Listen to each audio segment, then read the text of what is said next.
ولما رجع الناس من احد اختلف الناس فيهم، جب لوگ غزوہ احد سے واپس لوٹے تو کچھ لوگوں کے بارے میں اختلاف ہوا. فقال فریق اقتلهم قال فریق لا، ایک گروہ نے یہ کہا کہ ان کو قتل کرنا چاہیے، دوسرے نے کہا ان کو قتل نہیں کرنا چاہیے. تو اس پر یہ آیت نازل ہوئی. فما لکم، تمہیں کیا ہو گیا، ای ما شانکم سرتم، کیا شان ہے تمہاری، کیا ہو گیا تمہیں، فی المنافقین، منافقوں کے بارے میں، فی اتین، کہ تم دو گروہ ہو گئے ہو، واللہ ارکسہم ردہم، واپس پھیر دیا اللہ تعالیٰ نے انہیں، بما کسبو، جو انہوں نے کمایا، یعنی کفر اور معاصی پر ان کو واپس کر دیا. اتریدونا، کیا تم چاہتے ہو، ان تہتدو، کہ تم اسے ہدایت دو، من اضل اللہ، جسے اللہ نے گمراہ کر دیے، یعنی ای تعدوہم من جملۃ المہتدین، یعنی تم ان کو بھی جملہ ہدایت یافتہ لوگوں میں شمار کر رہے ہو. یہاں پر استفہام فی الموضعین للانکار، دونوں جگہوں پر استفہام انکاریہ ہے. ومن یضلل اللہ، اور اللہ جس کو گمراہ کر دے، فلن تجد له سبیلا، آپ اس کے لیے کوئی راستہ نہیں پائیں گے، طریقا الی الہدی، جس کو اللہ گمراہ کر دے اس کے لیے آپ ہدایت کا کوئی راستہ، کوئی طریقہ نہیں پائیں گے. یہ آیات جو آپ نے پڑھی ہیں،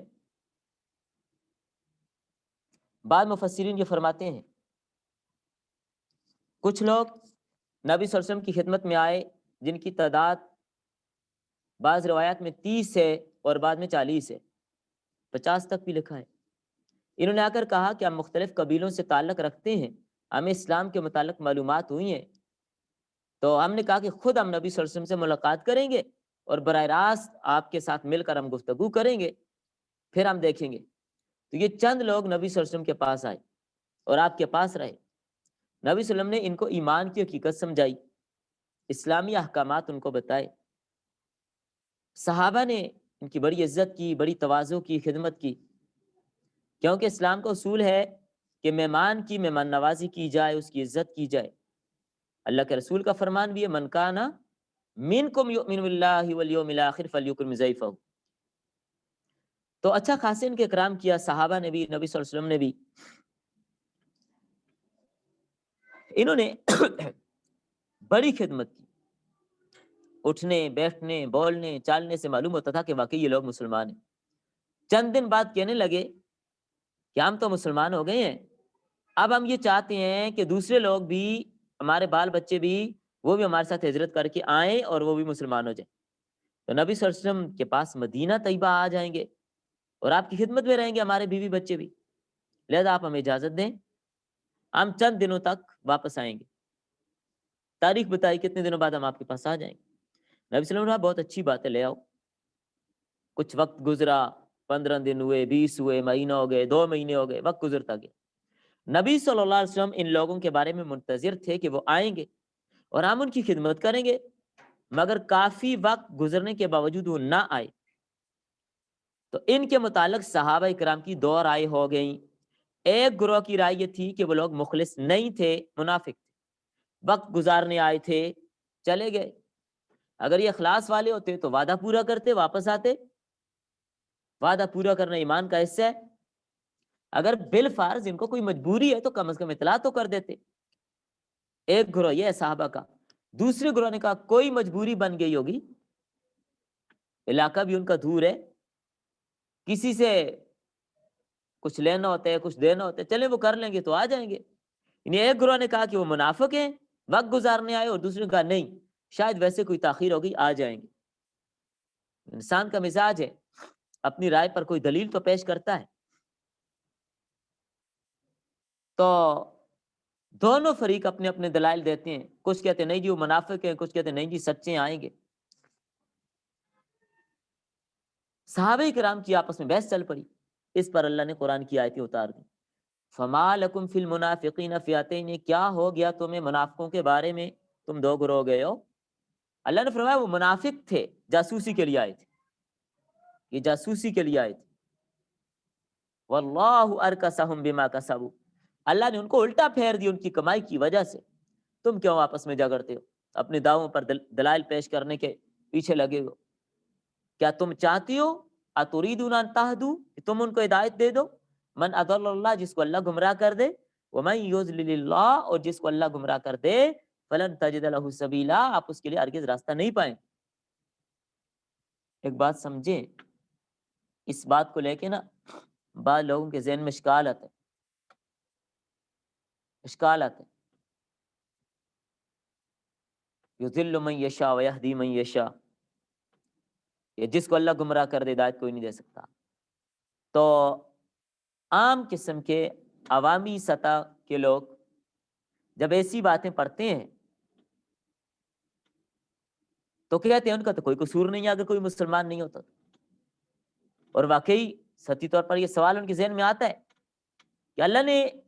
ہدایت دینے اور گمراہ کرنے کے اصول بیان کر دیے کہ وہ کن کو گمراہ کرتا ہے، کن کو ہدایت دیتا ہے۔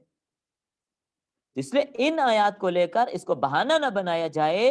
کہ ہم اگر یہ کام نہیں کرتے تو ہماری قسمت میں ایسا ہی لکھا ہو۔ اس لیے ان باتوں کو لے کر بہانہ بنانا یہ ٹھیک نہیں ہے۔ اللہ نے یہ بھی تو فرمایا نا، ان اللہ لا یہدی من ہوا مسرف کذاب، جو ضد پر ڈٹا ہوا ہے، اسراف کرنے والے، اپنے جھوٹ کو نہیں چھوڑتا، تو اللہ تعالیٰ بھی اس کو ہدایت نہیں دیتا۔ اور اللہ نے یہ بھی اصول بتایا، اللہ یتبی الیہ من یشاء ویہدی الیہ من ینیب، اور یہ بھی فرمایا ان اللہ یضل من یشاء ویہدی الیہ من اناب، جو اللہ کی طرف رجوع کرتا ہے اللہ اس کو ہدایت دیتے ہیں۔ یہ اصول ہیں اس کے۔ ایک آدمی کہتا ہے میں بھوکا مر رہا ہوں، گھر میں بیٹھا ہوں، تو اصول بنائے کہ جا کے کام کرے، یہ اصول بھی ہیں۔ ٹھیک ہے، رزق کی ذمہ داری اللہ نے اٹھائی ہے، لیکن کچھ کام آپ کی ذمہ میں جا کے کام تو کریں۔ کھانے کی پلیٹ منہ کے آگے رکھ کر کہتا ہے بھوک لگی ہوئی ہے، کھاتا نہیں ہے، ہاتھ نہیں ہلاتا، کہتا ہے بھوک لگی ہوئی ہے، تو اس آدمی کا کیا حال ہے؟ اللہ نے اسباب بھی بتائے ہیں، اس لیے ان کو اپنانا بھی ہوگا۔ تو بہرحال یہاں پہ اس واقعے کی طرف اشارہ کیا جو میں نے آپ کو بتایا۔ زیادہ تر مشہور مفسرین نے یہی بات نقل کی ہے جو میں نے آپ کو بتائی، ورنہ اس میں اور بھی بہت ساری روایات موجود ہیں۔ بعد میں یہ بھی لکھا ہے، سراقہ بن مالک یہ بدر اور احد کے بعد نبی صلی اللہ علیہ وسلم کے پاس آ کر اس نے بھی درخواست کی تھی کہ ہماری قوم آپ کے ساتھ صلح کرنا چاہتی ہے، آپ ان کے ساتھ صلح کریں۔ تو نبی صلی اللہ علیہ وسلم نے خالد بن ولید رضی اللہ عنہ کو صلح کے لیے بھیجا تھا، اور صلح کا مضمون بھی ان کو لکھ دیا تھا کہ ہم نبی صلی اللہ علیہ وسلم کے خلاف کسی کی مدد نہیں کریں گے، اور اسی طرح قریش اگر مسلمان ہو جائیں گے تو ہم بھی سارے کے سارے مسلمان ہو جائیں گے، اور جو قومیں، طاقتیں، مذاہب ہم سے متحد ہوں گے وہ بھی ہمارے معاہدے کے اندر شریک ہوں گے۔ تو اس پر یہ آیتیں نازل ہوئی۔ ایک واقعہ یہ بھی لکھا ہے۔ تو بہرحال بات کو سمجھیں، تو فرمایا کہ تمہیں کیا ہو گیا، تم ان لوگوں کے بارے میں دو گروہ ہو گئے۔ وَدُّوا لَوْ تَكْفُرُونَ كَمَا كَفَرُوا، وہ لوگ چاہتے ہیں تم بھی کفر کرو جیسے کہ کما کفروا، جیسے کہ یہ کافر ہیں۔ فَتَكُونُونَ أَنْتُمْ وَهُمْ سَوَاء، تاکہ تم بھی ان جیسے ہو جاؤ۔ فی الکفر، کفر میں وہ تو اس کام کے پیچھے لگے ہیں، وہ تم کو بھی واپس لانا چاہتے ہیں کفر پر، اور تم ان کے بارے میں لگے ہو کہ ان کو کہتے ہو مومن تھے، آ جائیں گے۔ تو لہٰذا اس کے بارے میں بالکل ان کے بارے میں نرمی نہ کیجیے، ان کے بارے میں بالکل نرمی نہ کیجیے۔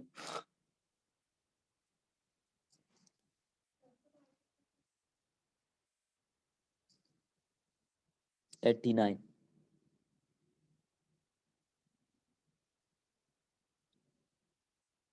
ان کی خواہش اور چاہت ہی ہے کہ تم بھی ان کے ساتھ دوبارہ کفر پہ لوٹاؤ۔ فلا تتخذوا منهم اولیاء،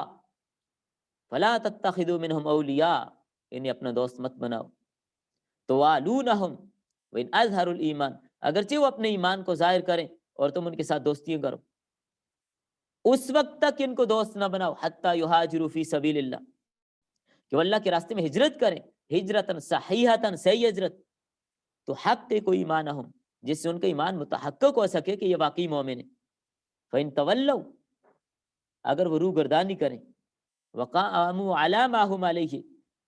اور اپنے اسی مشن پر قائم رہیں جس پر تھے، یعنی نفاق پر، یہ وَأَقَامُوا عَلَىٰ مَا هُمْ عَلَيْهِ، اسی بات پر قائم رہیں جس پر تھے، یعنی اپنے منافقت پہ قائم ہیں، جھوٹ کہتے ہیں کہ ہم نے ہجرت کی، پھر ان کا ساتھ مت دو۔ پھر ان کا اشر کیا ہے، فَخُذُوهُمْ، انہیں پکڑو، بالاسر یعنی انہیں قید کرو، وَاقْتُلُوهُمْ، انہیں مارو، حَيْثُ وَجَدتُّمُوهُمْ، جہاں بھی پاؤ، وَلَا تَتَّخِذُوا مِنْهُمْ وَلِيًّا، اور ان کو دوست نہ بناؤ۔ توالون ان کے ساتھ دوستیاں مت کرو، ولا نصیرا اور ان کی مددگار بھی نہ بنو، تنتصرون بھی علی عدوکم الا الذین یصلون یلجؤون الی قوم، وہ لوگ جو ملتے ہیں اپنی قوم کے ساتھ، بینکم و بین میثاق، تمہارے اور ان کے بیچ میں معاہدہ ہے، عہد معاہدہ ہے، بالامان امان کا، لہم ان کے لیے، ولمن اور ان کے لیے، وصل الیہم جو ان کے ساتھ ملیں گے، کما عاہد النبی صلی اللہ علیہ وسلم جیسے کہ نبی صلی اللہ علیہ وسلم نے معاہدہ کیا تھا ہلال ابن عویمر اسلمی کے ساتھ، والذین جاؤکم یہ وہ آئیں تمہارے پاس، وقد حسرت ذاقت صدورہم تنگ ہوں ان کے دل، ان اس بات سے، ان یقاتلوکم مع قومہم کہ وہ تمہارے ساتھ لڑیں، مع قومہم ان یقاتلوکم لڑیں تمہارے ساتھ، مع قوم اپنی قوم کے ساتھ مل کے، او یقاتلو قومہم یا اپنی قوم کے ساتھ لڑیں، معکم تمہارے ساتھ مل کے، اے ممسکین عن قتالکم یا وہ قتال سے رکے رہیں، وقتالہم یعنی نہ تمہارے ساتھ قتال کریں نہ ان کے ساتھ کریں، فلا تتعرضوا الیہم ان کے ساتھ تعرض نہ کرو، یعنی ان کو پکڑنا بھی نہیں ہے،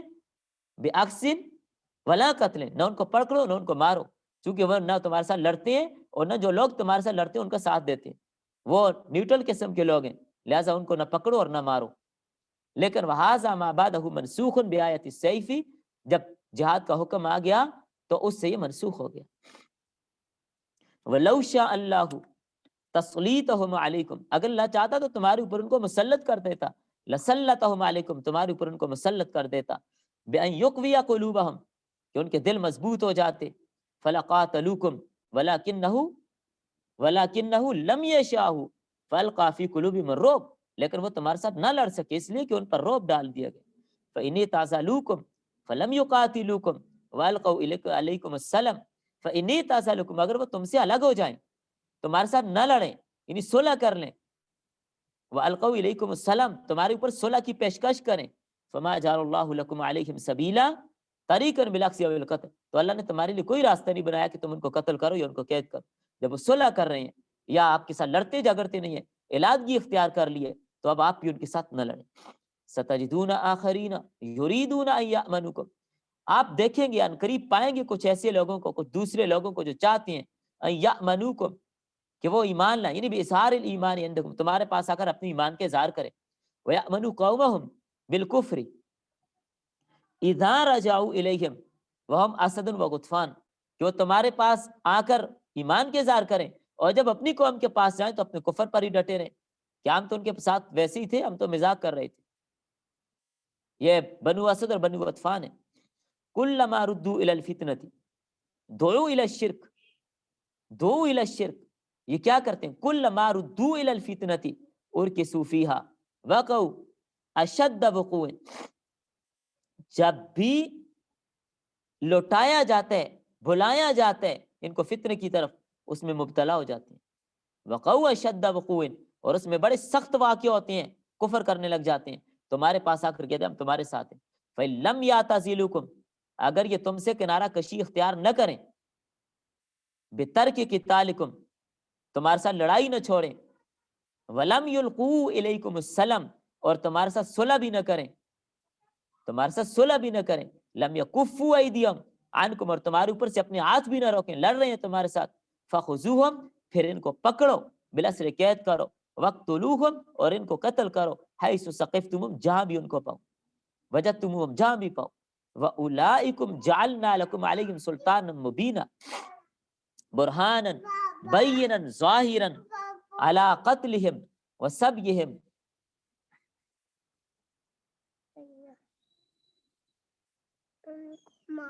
اچھا ٹھیک ہے اب چاہو فرمایا یہ وہی لوگ ہیں جعلنا لکم علیہم سلطانا مبینا کہ تمہارے اوپر ان کو کھلی پکڑ دے دی گئی ہے، کھلی گرفت دے دی گئی ہے، برہانا بینا جو بالکل واضح ہے، ظاہر ہے، علی قتلہم وسبیہم لغدرہم ان کے قتل اور ان کے قید اور ان کی غداری کی وجہ سے، یہ ان کی دلیل ہے کہ وہ قتل بھی کر رہے ہیں اور وہ غداریاں بھی کر رہے ہیں، تو لہٰذا آپ ان کو جہاں پر پاؤ ان کو قتل کرو۔ سمجھیے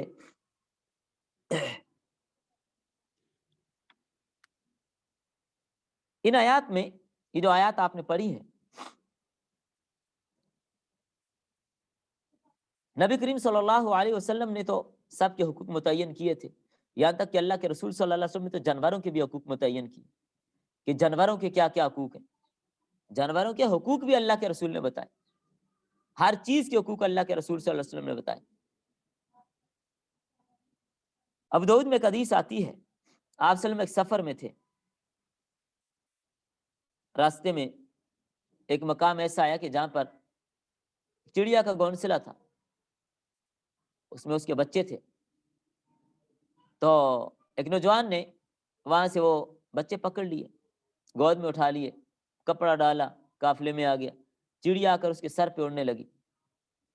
اس نے دیکھ لیا کہ میرے بچے اس کی گود میں، پھڑپھڑانے لگی۔ تو آپ صلی اللہ علیہ وسلم نے فرمایا کیا بات ہے بھائی؟ نوجوان نے بتایا کہ حضرت میں نے اس کے بچے اٹھائے، اس لیے میرے سر پر پھڑپھڑا رہی ہے۔ تو نبی صلی اللہ علیہ وسلم نے فرمایا اگر تمہارا کوئی بچہ اٹھا لے تو تم پر کیا گزرے گی؟ آخر یہ تو اس کے بچے ہیں، جاؤ فوراً اس کے بچے اس کے گھونسلے میں رکھ کے آؤ۔ تو اسلام تو انسانوں کے یہ حقوق بتا رہے، تو ان باتوں کو لے کر کوئی اعتراض مت کرے کہ اسلام یہ کہتا ہے پکڑو اور مارو، یہ مجبوری کی حالت میں۔ اسلام نے سب کے حقوق بتائے،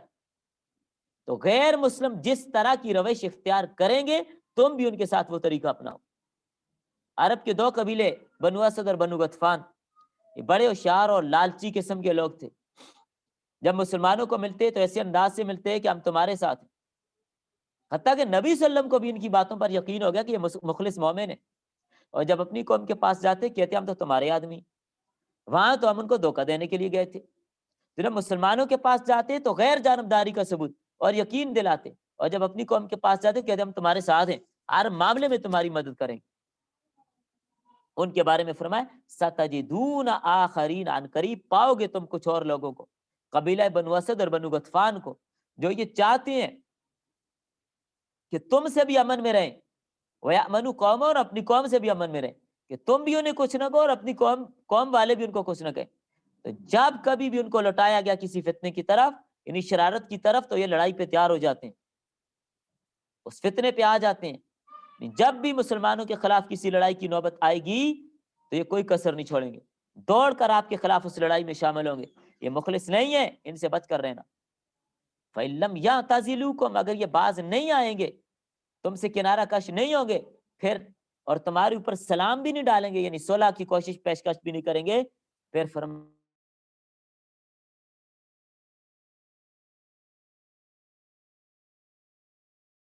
لم کے نیچے داخل ہے، اس کا جملہ لم کے نیچے داخل ہے۔ دونوں جملوں کا مطلب یہی بنتا ہے بس اگر وہ تم سے کنارہ کشی اختیار نہ کریں اور صلح کی بات تمہاری طرف نہ ڈالیں اور اپنے ہاتھوں کو تمہارے اوپر سے نہ روکیں، پھر ان کے ساتھ بھی تم قتال کرو۔ اللہ تعالیٰ نے تمہیں کھلا غلبہ دیا ہے، اللہ تعالیٰ نے تمہیں کھلا غلبہ دیا ہے، تو لہٰذا ایسے لوگوں سے آپ نے دھوکے میں نہیں آنا کہ یہ کرتے کچھ ہیں، دکھاتے کچھ ہیں، نظریہ ان کا کچھ ہے، کہتے کچھ ہیں۔ وما كان لمؤمن ان يقتل مؤمنا، نہیں مناسب کسی مومن کے لیے کوئی کسی مومن کو قتل کرے، ما ينبغي له ان يصدر منه قتل له، کہ اس سے اپنے بھائی کا قتل صادر ہو جائے، مومن کے مناسب نہیں ہے یہ بات۔ الا خطأ مخطئا في قتله، مگر یہ کہ قتل میں خطا ہو جائے، من غیر قصد، بغیر قصد ارادے کے، ومن قتل مؤمنا خطأ، اور جس نے کسی مومن کو خطأً قتل کر دیا، یعنی بأن قصدا رم یا غیری، کسی اور کو مار رہا تھا، کسیدن جیسے شکار کو مار رہا تھا، اور شجرتن کسی درخت کو مار رہا تھا، فاصابہ اس کو لگ گئی، وضربہ یا ایسی چیز کے ساتھ مار دے، لا یقتل غالبا کہ عموماً اس چیز کے ساتھ قتل نہیں کیا جاتا، ڈنڈا مار دے، جوتا مار دے، کوئی مر جائے تو اس سے کوئی عموماً قتل تو نہیں کیا جاتا، تو اس کا حل کیا ہے؟ فتحریر ای عتق، آزاد کرنا ہے، رقبتن ایک غلام کو، مؤمنتن جو مومن ہو۔ اسی لیے امام ابو حنیفہ رحمہ اللہ کا مسلک یہی ہے کہ یہاں پر قتل خطا میں مومن غلام کی قید ہے، لہذا مومن غلام آزاد کرنا ضروری ہے۔ ودیت مسلمت مودت، اور دیت جو ادا شدہ ہے، الی اہلی، اس کے اہل و عیال کو دی جائے گی، یعنی اس مقتول کے ورثاء کو دی جائے گی، دیت مقتول کے ورثاء کو دی جائے گی۔ الا ان یصدقوا، ہاں یہ کہ وہ چھوڑ دے اس میں سے کچھ، یا تصدقوا علیہ بہا، بے یعفو عنہ، معاف کر دے. وبینت السنت، حدیث میں بیان کیا ہے، انہا مئۃ من الابل، دیت کیا ہے 100 اونٹیں، 20 بنت محاذ، 20 بنت محاذ، وقضا بنات لبون، اور ایسی و بنو لبون، 20 بنو لبون یعنی مذکر، وحقاقن، اور 20 سکے، وجزاؤن، اور 20 جزے، ورنہ لعاقلۃ القاتل، اور یہ قاتل کے ورثاء پر ہوگی دیت، وہ معصبۃ الاصل والفرع، تو یہ فرع اور اصل کے جو ہیں ان کے عصبات ہوں گے، موزعۃ علیہم، یہ دیت ان سب پر تقسیم ہوگی، سب تھوڑی تھوڑی کر کے دیں گے، علی ثلاث سنین، 3 سال کی مدت میں ختم کی جائے گی، علی الغنی منہم نصف دینار والمتوسط ربع، تو غنی آدھا دینار دے گا، اور جو درمیانی درجے کا ہے وہ چوتھا حصہ. فَإِن لَمْ يَفُوا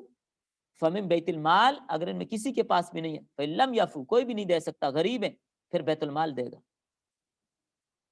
فَإِن تَعَذَّرَ فَعَلَى الْجَانِي، اگر بیت المال بھی ہاتھ اٹھا لے تو اس صورت میں جانی یعنی قاتل پر ہے، وہ قاتل دیت ادا کرے. فَإِن كَانَ الْمَقْتُولُ مِنْ قَوْمٍ عَدُوٍّ، اگر مقتول دشمن قوم کا ہے، حرب یعنی جو تمہارے ساتھ جنگ کر رہے ہیں، لکم وہو مؤمن فتحریر رقبۃ مؤمنۃ، ایسی قوم سے عدو لکم جو تمہارے ساتھ لڑنے والے ہیں، وہو مؤمن فتحریر رقبۃ مؤمنۃ علی قاتل کفارۃ ولا دیۃ تسلم الی اہلہ، اگر وہ مومن ہے، فتحریر رقبۃ مؤمنۃ، تو آزاد کیا جائے گا ایک مومن غلام، ایک مومن غلام، علی قاتلہ کفارۃ، یہ قتل کرنے والے پر کفارہ یہ ہے کہ وہ غلام آزاد کرے، ولا دیۃ تسلم الی اہلہ لحرابتہم، اس کے اہل و عیال کو وہ دیت نہیں دی جائے گی، اس لیے کہ وہ تو محاربی ہیں، وہ تو جنگ کرنے والے ہیں. وَإِن كَانَ الْمَقْتُولُ، اور اگر وہ مقتول من قوم بینکم و بین میثاق، ایسی قوم سے کہ ان کا اور تمہارا آپس میں معاہدہ ہے، عہد ان کا اہل ذمہ، جیسے ذمی لوگ ہیں، وہ معاہدہ کر کے مسلمانوں کے ماتحت ہو کر رہتے ہیں، فدیۃ لہ مسلمۃ الی اہلہ، تو اس کی دیت اس کے اہل و عیال کو دی جائے گی. وہیا ثلث دیۃ المؤمن، تو مومن کی دیت کا ثلث ہوگا. وَإِن كَانَ يَهُودِيًّا أَوْ نَصْرَانِيًّا، اگر یہودی اور نصرانی ہے، وَثُلُثَا عُشْرِهَا، اور 10ویں حصے کے 2 ثلث ہوں گے، ان كَانَ مجوسیًا، اگر وہ مجوسی ہے. وَتَحْرِيرُ رَقَبَةٍ مُؤْمِنَةٍ، اور مومن غلام آزاد کرنا ہے، علی قاتلہ، اس قاتل کے ذمہ. فَمَن لَمْ يَجِدْ، اگر وہ نہ پائے الرقبہ غلام، بِأَنْ فَقَدَهَا، کہ غلام ملتا نہیں ہے، وَمَا يَغْسِلُهَا بِهِ، یا اس کو لینے کے لیے پیسے نہیں ہے اس کے پاس، فصیام شہرین متتابعین، تو 2 مہینے کے مسلسل روزے رکھے گا. علیہ کفارۃ، یہ اس پر کفارہ ہوگا. ولم یذکر تعالی الانتقال الی الطعام، ہاں کفارے کے ان روزوں کا انتقال نہیں کیا گیا کھانے کی طرف، یہ نہیں کہا گیا کہ اگر روزے رکھنے کی طاقت نہیں رکھتا تو 60 مسکینوں کو کھانا کھلا دے، وہ بات یہاں پر نہیں ہے. کا زہار، جیسے کہ کفارہ زہار میں. وبی اخذ الشافعی فی اصح قولیہ، امام شافعی کے 2 قولوں میں صحیح قول یہی ہے. توبۃ من اللہ، یہ اللہ تعالیٰ کی طرف سے ان کی توبہ کی قبولیت ہے. یہ مصدر ہے، توبہ یہ مصدر ہے، منصوب بفعلہ المقدر، یہاں پر تابہ فعل مقدر ہے، اس کی وجہ سے یہ منصوب ہے. وکان اللہ علیما، اللہ تعالیٰ جاننے والے اپنی مخلوق کو، حکیما، حکمت والا ہے. ومن یقتل مؤمنا متعمدا، اور جو کوئی جان بوجھ کے کسی مومن کو قتل کرے، بأن یقصد قتلہ، کہ اس کے قتل کا ارادہ کر کے قتل کرے، بما یقتل غالبا، اور ایسی چیز سے قتل کرے جس سے قتل کیا جاتے، تلوار، کلاڑا، تلوار، بندوق، تیر، عالماً جان بوجھ کر، ایمان اس کو پتہ بھی ہے اس کے مومن ہے، پھر بھی اس کو قتل کرتے، فجزاؤہ جہنم، اس کی سزا جہنم ہے، خالدن فیہا، ہمیشہ جہنم میں رہے گا. وغضب اللہ علیہ ولعنہ، اللہ تعالیٰ کی پھٹکار ہے اس پر، اللہ کی لعنت ہے. لعنت کا مطلب ابعدہ من رحمتہ، وأعد لهم عذابا عظیما، اور تیار کر رکھے اللہ نے اس کے لیے بڑا عذاب، فی النار، آگ میں. وہذا مؤول، اور یہ مؤول ہے، تعویل کی گئی ہے کہ ہمیشہ جہنم میں رہے گا، اس میں تعویل ہے،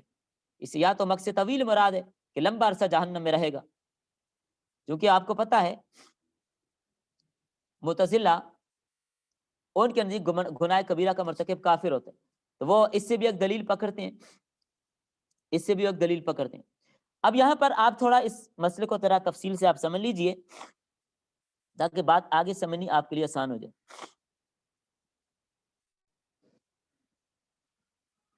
موٹی موٹی صورتیں تو یہاں پر یہ ذکر کی گئی ہیں، وَمَا كَانَ لِمُؤْمِنٍ أَن يَقْتُلَ مُؤْمِنًا إِلَّا خَطَأً سے قتل خطا کی بہت ساری صورتیں ہوتی ہیں۔ ایک صورت یہ کہ ایک آدمی نے شکار کرتے ہوئے کسی شکار کی طرف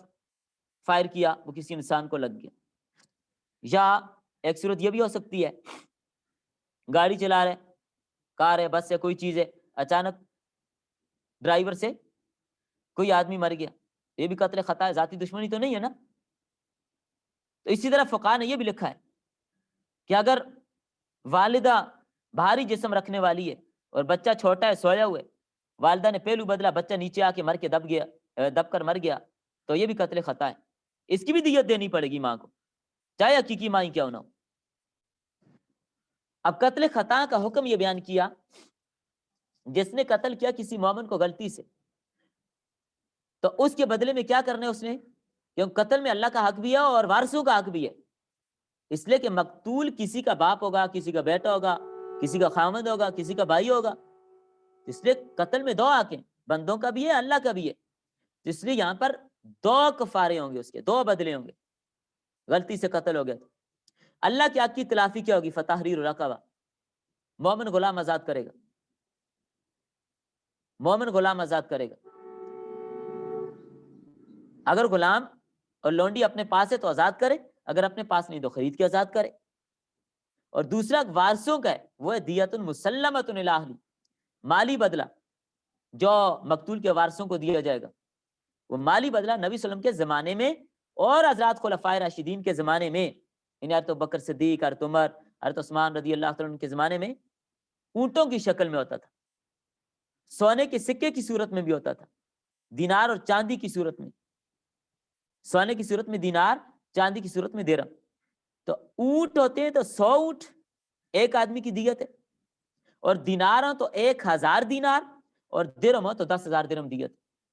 تو اب ان تینوں صورتوں میں اختیار ہے، چاہے تو 100 اونٹ دے دے یا اس کی قیمت دے، یا 1000 دینار یا 10,000 درہم، یہ ہے دیت، یہ مکمل دیت ہے۔ اور مثلا اگر کسی کا کوئی عضو ضائع ہو گیا،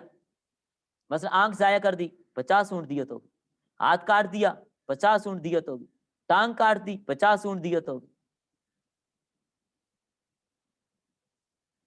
فقہاء نے ایک اور بات بھی لکھی ہے، بڑی سخت بات ہے، بڑی سخت بات ہے، لیکن وہ کام ہم اپنے ہاتھوں سے کر رہے ہیں۔ فقہاء نے یہ مسئلہ لکھا ہے، آپ دیکھیں اگر کوئی کسی کی آنکھ پھوڑتا ہے آدھی دیت ہے،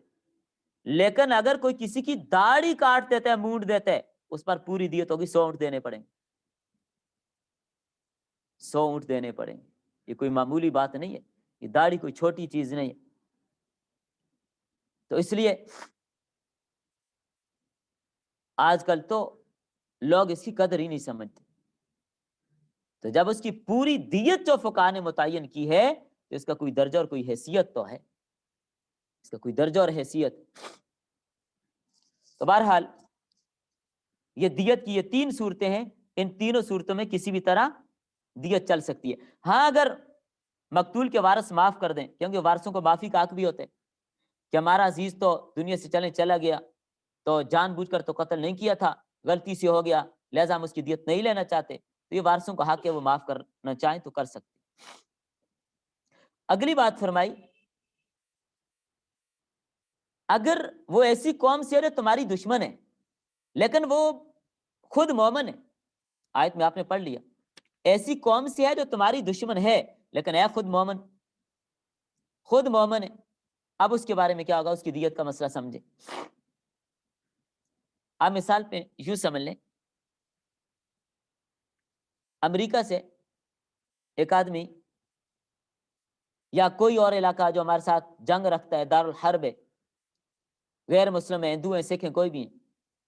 تو کسی غیر مسلم برادری کا کوئی آدمی مسلمان ہو کے ہمارے پاس آ گیا، باقی ساری برادری اس کی کافر ہے، یا مسلمان بارڈر پر کھڑا تھا اور وہ قتل ہو گیا ہے، مومن ہے، لیکن رشتہ دار برادری ساری اس کی کافر ہے، برادری اس کی کافر ہے، تو اس کی دیت نہیں دی جائے گی، صرف اللہ کے حق کا کفارہ دیا جائے گا۔ دیکھیں میں نے پہلے یہ تمہید اس لیے باندھی کہ قتل میں دو حق ہوتے ہیں، ایک اللہ کا، ایک بندوں کا، ایک اللہ کا، دوسرا بندوں کا، تو اس لیے قتل میں کفارہ بھی ہوتا ہے، دیت بھی ہوتی ہے، دیت بندوں کا حق، کفارہ اللہ کا حق۔ لیکن یہاں پر جو مقتول ہوا یہ خود مومن ہے لیکن برادری اس کی ساری کافر ہے، اب بندوں کا حق نہیں ہے یہاں پہ، چونکہ برادری والے اس کے کافر ہیں، ان کو دیت تھوڑی ہی دینی ہے۔ اب یہاں پر صرف اللہ کا حق ہے، وہ ہے کہ ایک مومن غلام آزاد کرنا ہوگا۔ دو صورتیں ہو گئی دیت کی، وَإِنْ كَانَ مِنْ قَوْمٍ بَيْنَكُمْ وَبَيْنَهُمْ مِيثَاقٌ، تیسری صورت، اگر وہ ایسی قوم سے کہ تمہارے اور ان کے درمیان معاہدہ ہے، یہ باتیں وفاق میں آنے والی ہیں، تمہارے اور ان کے درمیان وعدہ ہے، کوئی عہد کیا ہوا ہے، مثلا وہ کافر ہے، مسلمانوں کے ملک میں رہتا ہے، اس کو ذمی بھی کہتے ہیں، معاہدہ کر کے وہ ہمارے ساتھ رہ رہے ہیں کہ میری ملکی قوانین کی پابندی کروں گا، تو یہ حکمران طبقہ کے ذمہ ہوتے ہیں اس کی جان کی حفاظت کرنا، جو کافر ہمارے ملک میں رہتے ہیں اس کی جان کی حفاظت کی جائے گی، اور ان پر مکمل اسلامی قوانین کی پابندی لازم ہوتی ہے، سوائے تین چیزوں کے، آپ نے ہدایہ میں پڑھا ہوگا، تین چیزوں کی پابندی ان پر لازم نہیں ہے، شراب، خنزیر، وہ شراب پیتے ہیں تو پیتے رہیں، ان کی مرضی ہے، خنزیر کھاتے ہیں تو کھاتے رہیں، اور آپس میں ان کا ایک دوسرے کے نکاح طلاق کے معاملات، اور ان کی وراثت کے احکام بھی ان کے مذہب کے مطابق ہوں گے، باقی وہ ہماری حکومت میں رہتے ہیں تو ہماری حکومت کے ماتحت رہیں گے، عدالتی کیس میں ہمارے قانون ان پر لاگو ہوں گے جو ذمہ لوگ ہیں۔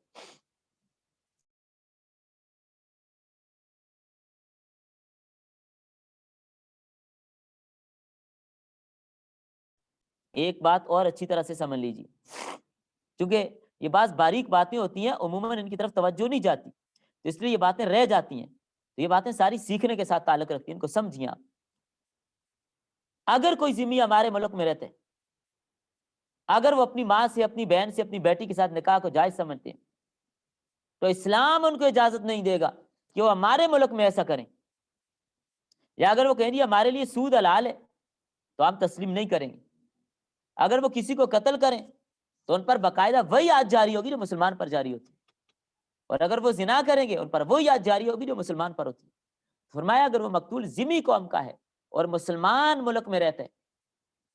باقی سارے لوگ کافر ہیں، اور یہ ان میں سے مسلمان ہو گئے، جیسے بعض عیسائی مسلمان ہو جاتے ہیں، بعض قادیانی مسلمان ہو جاتے ہیں، یا منکرین حدیث مسلمان ہو جاتے ہیں، تو اگر مقتول ایسی قوم کا فرد ہے کہ تمہارے اور ان کے درمیان کوئی وعدہ ہے، تو اب کیا دینا، فدیۃ مسلمۃ الی اہلی، مال کا بدلہ سپرد کیا جائے گا اس کے وارثوں کو، وتحریر رقبۃ مؤمنۃ، اور آزاد کرنا ہے ایک گردن کا بھی۔ لیکن اگر کوئی یہ چیز نہیں پاتا، غلام نہیں مل رہا، لونڈی نہیں مل رہی، غلام لونڈی نہیں ملی جیسے آج کل ہے نہیں، تو اس صورت میں کیا کرنا ہوگا؟ اس زمانے میں تو غلام ہوتے تھے، آج کل نہیں ہے، خرید کر آزاد کرنے کی طاقت نہیں رکھتا یا ہے نہیں، فصیام شہرین متتابعین، تو 2 مہینے مسلسل روزے رکھے، یہ لگاتار روزے، بیچ میں اگر ایک بھی چھوڑ دیا تسلسل ٹوٹ جائے گا، نئے سرے سے رکھنے پڑیں گے۔ لیکن بعض صورتیں ایسی ہوتی ہیں جو شرعی عذر ہوتے ہیں، شرعی عذر میں تسلسل اگر ٹوٹ بھی گیا تو اس کا کوئی عرض نہیں ہوتا، جیسے عورتوں کا مسئلہ ہے، عورت اگر اس طرح کے روزے رکھ رہی تھی، درمیان میں اس کے ایام خاصہ شروع ہو گئے، تو اب یہ اس کے لیے عذر نہیں، تو یہ دن ختم ہونے کے فوراً بعد آگے والے روزے رکھ لیں۔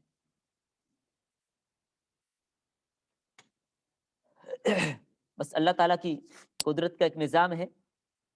یہاں پر پہلے اپنے پاس ایک چیز آپ نوٹ کر لیں،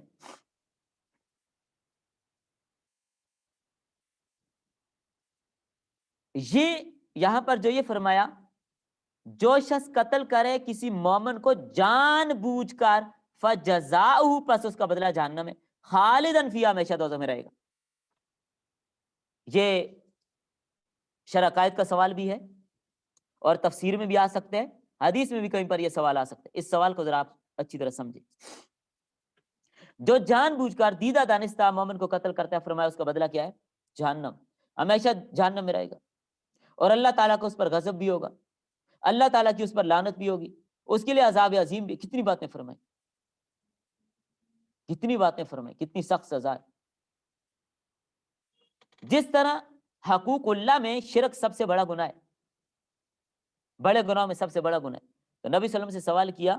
بڑے گناہ کون سے ہیں، تو آپ نے کیا فرمایا؟ اللہ کے ساتھ شریک کرنا، یعنی اللہ کی ذات میں یا صفات میں کسی میں بھی اللہ کے ساتھ شریک کرے.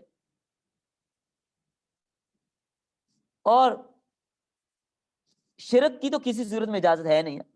اور پھر کبیرہ گناہوں میں جو بندوں کے حقوق تلفی ہے، وہ سب سے بڑا گناہ قتل ہے، وہ قتل ہے. تو اب قتل کے بارے میں یہاں پر بڑی سخت وعید ذکر کی، بڑی سخت وعید ذکر کی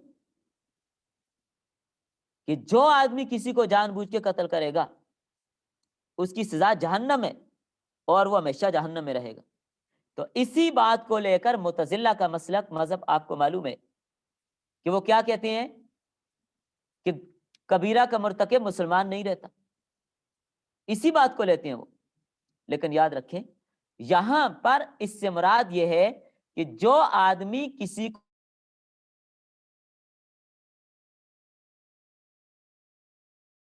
ہے کہ وہ مسلمان کو جائز سمجھ کر کہ اس کا قتل کرنا میرے لیے جائز ہے، جائز سمجھ کے قتل کرتا ہے، پھر ہمیشہ جہنم میں رہے گا، پھر ہمیشہ جہنم میں رہے گا. یا دوسرا جو میں نے آپ کو بتایا کہ ہمیشہ جہنم سے مراد مقصد طویل ہے کہ زیادہ عرصہ جہنم میں رہے گا، یہ مراد ہے.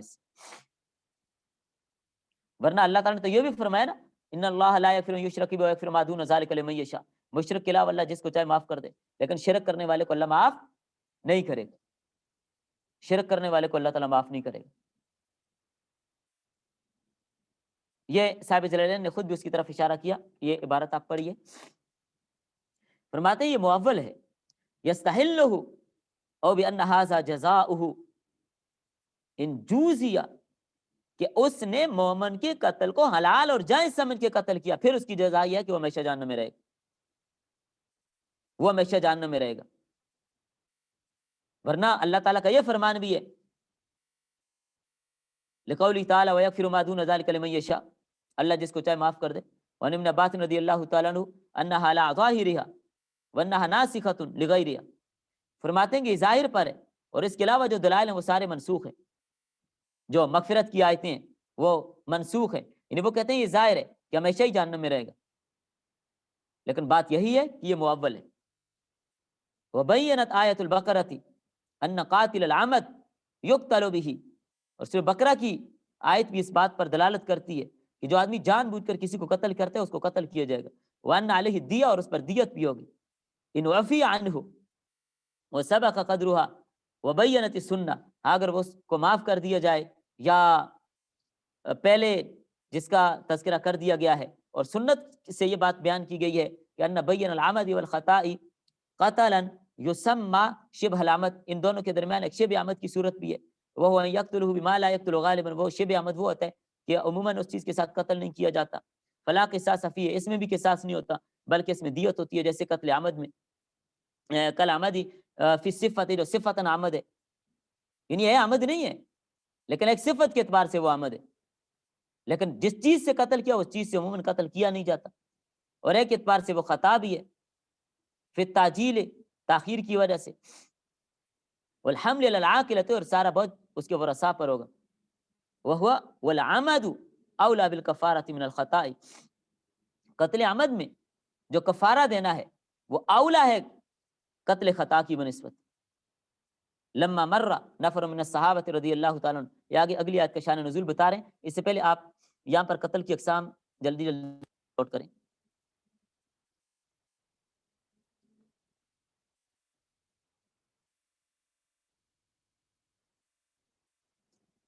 اگر موٹی موٹی اقسام لیں تو پھر تو یہ نا 3 قسمیں بنتی ہیں قتل کی،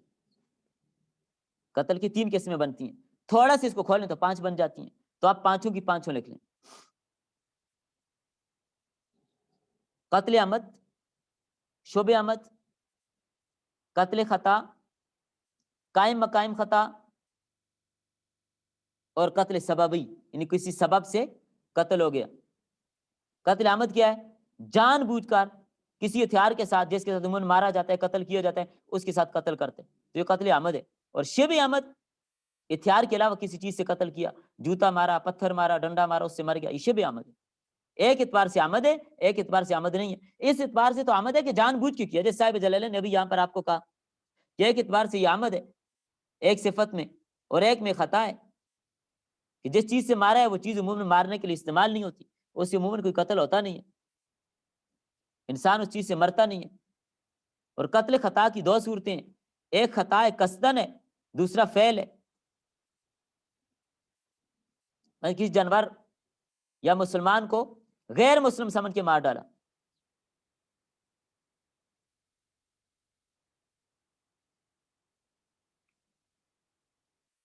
تو یہ کیا ہے؟ خطا ہے، قصدن اس نے کیا۔ لیکن اگر کسی جانور کو مارتے ہوئے، کسی جانور کو مارتے ہوئے ہاتھ پھسل جائے اور وہ کسی انسان کو لگ جائے، کسی انسان کو لگ جائے، تو یہ خطا فی الفعل ہے، یعنی فعل میں غلطی ہے، قصد اور ارادہ اس کا نہیں تھا۔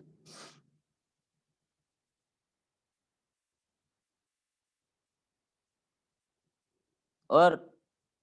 یہ قائم مقام خطا کے ہوگا کہ ایک آدمی سوتا ہے اور دوسرا آدمی اس کے اوپر گر گیا جس سے وہ قتل ہو گیا، اور قتل سبب یہ ہے کہ آپ نے اپنی کسی دیوار پر ایسا پتھر رکھ دیا، غیر مملوکہ میں، اپنی نہیں، یا غیر مملوکہ زمین میں آپ نے کوئی گڑھا کھود لیا، آپ گزرنے والا وہاں پر گر کر مر گیا، تو یہ قتل سبب ہی ہے، سبب آپ بنے اس کی ہلاکت کا۔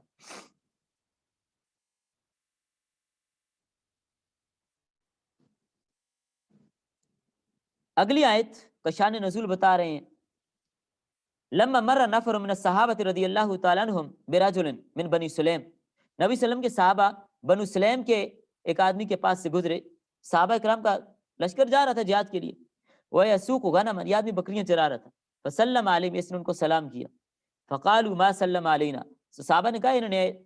اس لیے سلام نہیں کیا کہ یہ مسلمان ہے، بلکہ اللہ تقیتاً، اپنے آپ کو بچانے کے لیے سلام کیا کہ مجھے مار نہ ڈالیں، فقتلوا، اس کو قتل کر دیا، وَاسْتَاقُوا غَنَمَهُ، اور اس کی بکریاں بھی ہانک کے لے آئے۔ تو اللہ تعالیٰ نے اس بات کی طرف اشارہ کیا۔ اس میں بھی مفسرین نے مختلف باتیں لکھی ہیں۔ ایک تو غالب بن کسالہ رضی اللہ تعالیٰ عنہ کی کمان میں ایک لشکر جا رہا تھا، نبی صلی اللہ علیہ وسلم نے ان کو بھیجا کہ فلاں ماس پہ جاؤ اور جہاد کرو، یہ جہاد سے فارغ ہو کر واپس آ رہے تھے، راستے میں مشہور قبیلہ بنو اسلم تھا، بہت بڑا قبیلہ تھا یہ، ان کے کچھ لوگ پہاڑوں میں رہتے تھے اور میدانی علاقے میں بھی تھے، تو اسی قبیلہ کے ایک آدمی، مرداس نام ان کا لکھا ہے، یہ مسلمان ہو چکے تھے، باقی گھر کے افراد اور برادری کافر تھی، یہ تنام مسلمان ہوئے تھے، تو ان کے پاس بھیڑ بکریوں کا ریوڑ تھا، یہ اس فکر میں تھے کسی طرح میں ہجرت کروں اور مدینہ چلا جاؤں، لیکن ان کے جانوروں کا کیا بنے گا، بس یہ سوچ رہے تھے، بچوں کا کیا بنے گا، آخر انسان ہے، تو ان چیزوں کے بارے میں سوچنا کوئی منع تو نہیں ہے۔ ادھر سے مجاہدین وہاں سے گزرے، مرداس رضی اللہ تعالیٰ عنہ اپنے ریوڑ سمیت راستے میں آ گئے، استقبال کے لیے کھڑے ہو گئے کہ میرے عقیدے کے میرے ساتھی آ گئے۔ قدرتی طور پر آدمی کو اپنے ہم عقیدہ سے محبت ہوتی ہے، عقیدہ چاہے جیسا بھی ہو، اپنے ہم عقیدے سے لوگ کیا رکھتے ہیں؟ محبت رکھتے ہیں۔ جب انہوں نے لشکر اسلام کو دیکھا اور کہا کہ میں بھی مسلمان ہوں، لا الہ الا اللہ محمد الرسول اللہ پڑھا، اور بڑی عقیدت اور محبت کے ساتھ ان کے ساتھ پیش آئے، مجاہدین کے ذہن میں آیا کہ ہجرت تو فرض ہے۔ اگر دیکھیں ان سے بھی غلطی سے قتل انہوں نے جان بوجھ کے تو نہیں کیا، مجاہدین کے ذہن میں آیا کہ اگر یہ مومن ہوتا تو ہجرت کرتا، کیونکہ ابتدائی دور میں ہجرت فرض تھی، ابتدائی دور میں ہجرت فرض تھی، یہ تو مکہ فتح ہونے کے بعد ہجرت ختم ہو گئی، مکہ فتح ہونے کے بعد ہجرت مکہ سے کرنا، یاد رکھیں ایک حدیث لوگ پیش کرتے ہیں کہ ہجرت کے بعد فتح مکہ کے بعد ہجرت نہیں ہے، لا ہجرت بعد الفتح، کہ فتح مکہ کے بعد ہجرت نہیں ہے، اور اس کو فٹ کرتے ہیں ہر زمانے پہ کہ اب بھی ہجرت نہیں ہے، یہ مقصد نہیں ہے اس حدیث کا، اس حدیث میں اللہ کے نبی یہ بتا رہے ہیں کہ اب مکہ فتح ہو گیا ہے، اب مکہ والے مسلمانوں کو ہجرت کر کے مدینہ آنے کی ضرورت نہیں ہے، وہ مکہ میں ہی رہے۔ اس کا یہ مطلب نہیں ہے کہ اب دنیا میں کسی بھی جگہ لوگ ہجرت کر کے نہیں جا سکتے، یہ مطلب ہرگز نہیں ہے، ورنہ آج بھی کسی جگہ اگر کفار مسلمانوں پر ظلم کرتے ہیں تو مسلمانوں کو یہ ہے کہ وہاں سے ہجرت کر کے دوسرے علاقے میں جائیں، اپنے ایمان بچائیں۔ تو صحابہ نے سمجھا کہ ہجرت فرض تھی، تو جو لوگ مسلمان ہو جاتے تھے ان کا حکم تھا کہ وہ جہاں بھی ہیں ہجرت کریں، اس نے ہجرت نہیں کی لہٰذا یہ مومن نہیں ہے، اور اپنی بھیڑ بکریاں بچانے کے لیے اسلام نے سلام کیا ہے، بدگمانی پیدا ہو گئی، نتیجہ ہے کہ مجاہدین نے اس کو قتل کر اور بھیڑ بکریاں مال غنیمت کے طور پر ساتھ لے آئے۔ اللہ تعالیٰ نے تنبیہ فرمائی، یا ایھا الذین آمنوا، وہ لوگ جو ایمان لائے، اذا ضربتم فی سبیل اللہ، جب تم سفر کرو اللہ تعالیٰ کے راستے میں، فتبینوا، تو خوب اچھی طرح تحقیق کر لیا کرو، ولا تقولوا، نہ کہو تم لمن القی الیکم السلام، اس آدمی کے بارے میں جس نے تمہیں سلام ڈالا، لست مومنا، کہ تو مومن نہیں ہے، یہ مت کہو اس کو، جس نے تمہیں سلام کیا ہے اپنے اسلام کا اظہار کرنے کے لیے کیا ہے، اس کو تم یہ نہ کہو تو مومن نہیں ہے۔ تب تغون عرض الحیات الدنیا، چاہتے ہو تم دنیا کی زندگی کا سامان، یہ بکریاں دیکھ کر تمہاری آنکھیں للچائی گئیں، فعند اللہ مغانم کثیرہ، اللہ کے پاس بڑی غنیمتیں ہیں، کذالک کنتم من قبل، اسی طرح تھے تم اس سے پہلے، کہ جس کو تم کہتے تھے کہ ہم مسلمان ہیں وہ تمہیں مسلمان سمجھتا تھا، اسی طرح تم بھی دوسروں کو مسلمان سمجھو، اگر وہ تمہیں مسلمان نہ سمجھتا اور تمہیں قتل کر دیتا تو تمہارے اوپر کیا گزرتی؟ سمجھے بات کو؟ فرمایا یا ایھا الذین آمنوا ضربتم اذ سافرتم للجہاد فی سبیل اللہ فتبینوا، فی قراءۃ بالمثلثۃ فی الموضعین، دونوں جگہوں پر، ولا تقولوا لمن القی الیکم السلام، جو تمہارے اوپر سلام کرے، بالف ودونیا، سلام اور سلام دونوں طرف سے، یعنی تحیہ سلام پیش کرے، والانقیاد بقول کلمۃ الشہادۃ التي هي امارۃ علی اسلامیہ، جو اسلام لانے پر دلالت کرتا ہے، دلیل اس بات کی کہ اس نے کلمہ شہادت بھی پڑھا اور سلام بھی کیا، اور آپ اس کو کہتے ہیں لست مومنا، ایسا کام نہ کیجیے۔ وَإِنَّمَا قُلْتَ هَذَا لِنَفْسِكَ وَمَالِكَ فَتَقْتُلُوهُ، تم نے کہا کہ اپنی جان بچانے کے لیے کر رہے ہیں، وَإِنَّمَا قُلْتَ، تو نے اس لیے کہا، هَذَا لِنَفْسِكَ، کہ میری جان بچ جائے، وَمَالِكَ، اور میرا مال بچ جائے، اس لیے تو نے کلمہ پڑھا اور سلام کیا، فَتَقْتُلُوهُ، تم نے اس کو قتل کر دیا۔ فرمایا تبتغون تطلبون، تم طلب کرتے ہو اس کام کے ذریعے سے دنیا کی زندگی کا سامان، تمہیں چند بکریاں نظر آئیں، اس وجہ سے تم نے ایک مسلمان کو قتل کر دیا۔ فعند اللہ مغانم کثیرہ، اللہ کے پاس بڑا کچھ ہے، تغنیکم عن قتل مثلہ لمالہ، یہ غنیمت، یہ اللہ کے پاس جو غنیمتیں ہیں یہ تم اس مال سے مستغنی کر دیں گی۔ کذالک کنتم من قبل، پہلے تم بھی ایسے ہی تھے، تم بھی ایسے ہی تھے۔ کیا مطلب؟ تقسم دماؤکم واموالکم بمجرد قولکم الشہادہ، کہ تمہارے اموال اور تمہاری اولادیں بھی اور تم نے اپنی جان بھی صرف مجرد شہادت کے ساتھ ہی بچائی ہے، جب تک تم ہجرت نہیں کر سکے تو تم بھی تو وہیں پر تھے، لہذا جب اس نے سلام کیا اور اس نے اپنے کلمے کے اظہار بھی کیا تو آپ نے غلط کیا اس کو قتل کر۔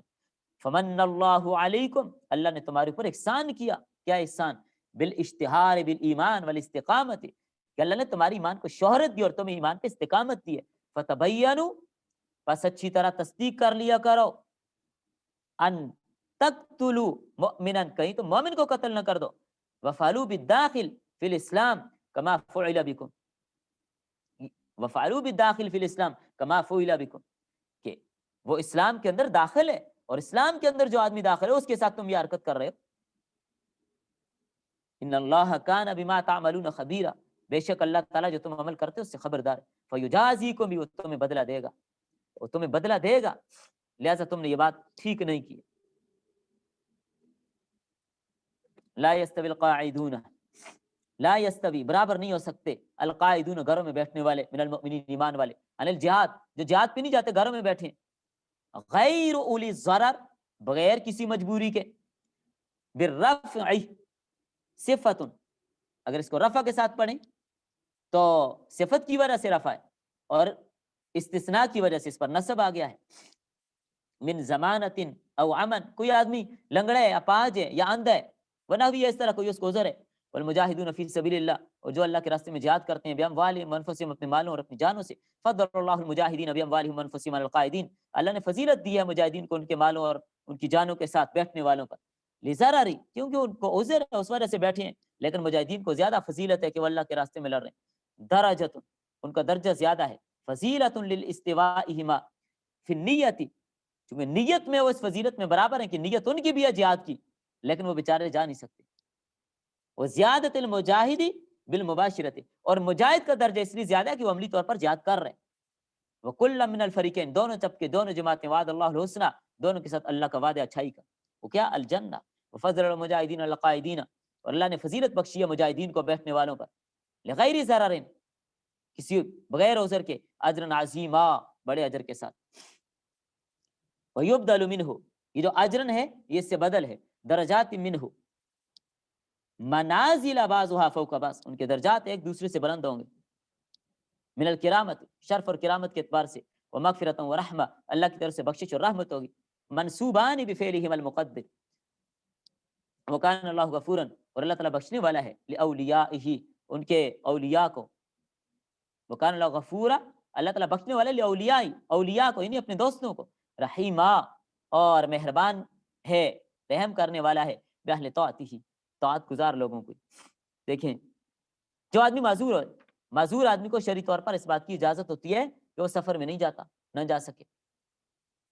کسی وجہ سے اس کو عذر ہے، جا نہیں سکتا، تو عذر کی وجہ سے نہیں جاتا، لیکن اس کو اشتیاق ہے، نیت ہے کہ میں بھی جہاد کرنے چلا جاؤں. غزوہ تبوک جو ہجرت کے 9ویں سال ہوا، بہت تنگی کا زمانہ تھا، گرمی تھی، سفر لمبا تھا، مالی حالات خراب تھے، فصلیں پکی ہوئی تھی، رومیوں کے ساتھ لڑائی تھی. نبی صلی اللہ علیہ وسلم نے جب تبوک کے مقام پر آپ صلی اللہ علیہ وسلم جب وہاں پہنچے، بعض صحابہ کے پاؤں سے چمڑے اتر گئے تھے، گرم ریت کی وجہ سے ناخن تک اتر گئے تھے. ایسا موقع بھی آیا، پانی کے قطرہ بھی پاس نہیں تھا، شدت پیاس کی وجہ سے کچھ لوگ بے ہوش بھی ہو گئے. آوازیں آ رہی ہیں، کسی کے پاس پانی ہو تو لاؤ بھائی، جانیں ضائع ہو رہی ہیں، دائیں بائیں تلاش کیا، کچھ پانی نہ ملا. نبی صلی اللہ علیہ وسلم نے فرمایا اونٹ ذبح کرو، اوجڑی نچوڑو اس کے منہ تاکہ جان بچے، کیونکہ اضطراری حالت میں ناپاک چیز بھی جائز ہو جاتی ہے، جائز نہیں ہوتی، مطلب اس کو استعمال کرنے کی اجازت ہوتی ہے. تو بہرحال کچھ لوگ ایسے ہیں جو مدینہ طیبہ میں ان کو بھی اتنا ہی ثواب ملا جتنا تمہیں ملا. صحابہ کرام رضی اللہ عنہ نے عرض کیا حضرت ہمارے تو پاؤں کے چمڑے ادھر گئے، ناخن ادھر گئے، اور گرمی کی وجہ سے ہمارے حلیے بگڑ گئے، اور وہ لوگ گھروں میں بیٹھے ہیں اور ان کو ہمارے برابر اجر مل گیا، یہ کیا ہوا؟ فرمایا ان کو عذر نے روک دیا، وہ معذور ہونے کی وجہ سے نہیں آ سکے. ہاں عملی طور پر تمہارا اجر زیادہ ہے، تم نے عمل کیا، نیت کے اعتبار سے ان کو بھی اتنا ہی اجر ملا جو تمہیں ملا. نیت ان کی بھی تھی لیکن بیچارے اب دیکھیں معذور آدمی جو نابینا ہے، اللہ تعالیٰ نے فرمایا لیس علی الاعمی حرج ولا علی الاعرج حرج، یہ جو آدمی اندھا کوئی حرج نہیں، وہ جہاد پہ نہیں جا سکتا، نہ جائے. لیکن بعض لوگ ایسے تھے جو عزیمت پر عمل کرتے تھے. یہ حضرت عبداللہ بن ام مکتوم، یہ بھی نابینا تھے، نابینا صحابی تھے. یا اس طرح اور بھی بہت سارے صحابہ کرام ایسے تھے جن کو کوئی نہ کوئی عذر تھا، وہ نہیں جا سکتے تھے. تو جو عذر کی وجہ سے نہیں جا سکتا، جو عذر کی وجہ سے نہیں جا سکتا، تو اس کے لیے اجازت ہے وہ نہ جائے. ہاں نیت کے اعتبار سے اس کو اجر اتنا ہی ملے گا، لیکن مجاہدین کا درجہ اس اعتبار سے زیادہ ہے کہ انہوں نے عملی طور پر جہاد کیا، اس لیے ان کا درجہ اس اعتبار سے زیادہ ہوگا.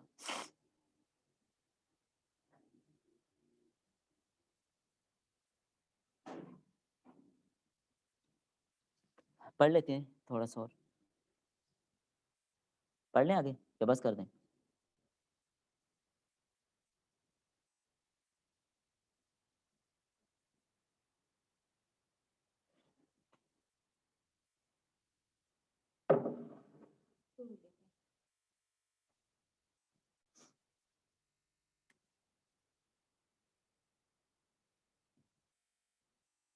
جی چلیں ٹھیک ہے، بس کر لیں. اس میں کچھ باتیں سمجھنے کی ہیں. ایک تو قتل کی اقسام آپ نے سمجھنی ہے، اور دوسرا کون سے قتل میں کیا کفارہ ہے وہ بس آپ نے سمجھنا ہے، بس یہ موٹی باتیں سمجھنے کی ہیں.